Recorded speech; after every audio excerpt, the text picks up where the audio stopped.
Wings of Starlight, Chapter 2. The pixie dust tree loomed in the distance, stately and lush like its cloud-like canopy.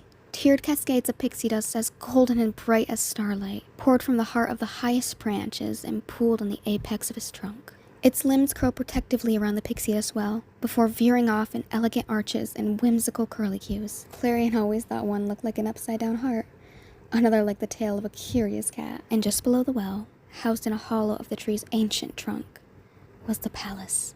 Windows dotted the bark, each one lit from within.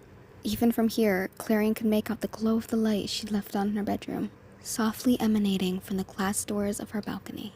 She counted on sneaking in being the hardest part of her little venture, but she had not anticipated the added challenge of her own lateness. Really, she had been on such a good streak of her punctuality, and Elvina would be disappointed to see that broken. If only Clarion had managed to master teleportation, one of the most useful governing talent abilities. Elvina always made it look so easy, dissolving into a swirl of glittering gold dust, then reappearing across the room. Clarion had once managed to make her left hand disappear, until it snapped back into existence with a vengeance. Given her track record with magic, she had been convinced it would vanish forever, or that it would end up halfway across the room without the rest of her attached. She landed in the tangle of branches just outside her balcony, and dampened her glow. With any luck, no one would be searching for a flash of glow amongst the foliage, although she secretly delighted in imagining how her subjects would react to the ever-dignified Princess of Pixie Hollow breaking into her own quarters. Imagining Elvina's reaction, however, was decidedly less amusing. Mercifully, she had the foresight to leave the balcony doors unlocked. She carefully eased them open, then slipped back into her room. As soon as she latched the doors behind her, muffled voices filtered from the hallway. Clarion instantly recognized both, Petra and Artemis.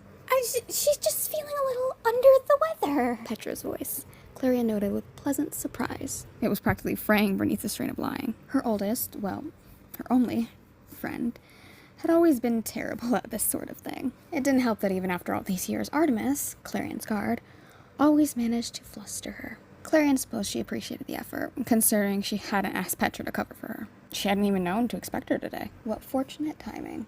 Clarion crossed the room and paused in front of her vanity, which was cluttered with bottles of fragrances and cosmetics.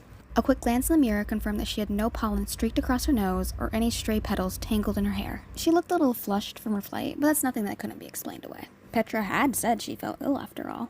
Clarion was tempted to use that excuse to beg off her lessons, but there was no sense in delaying the inevitable. She'd made little progress in her magic since Elvina began training her, and she did not anticipate a breakthrough before the next one. A flicker in the corner of her eye caught her attention. The clouds had shifted, letting a wash of sunlight spill into the room. Beyond the glass of her balcony doors, she was greeted with the familiar sight of the mountains, keeping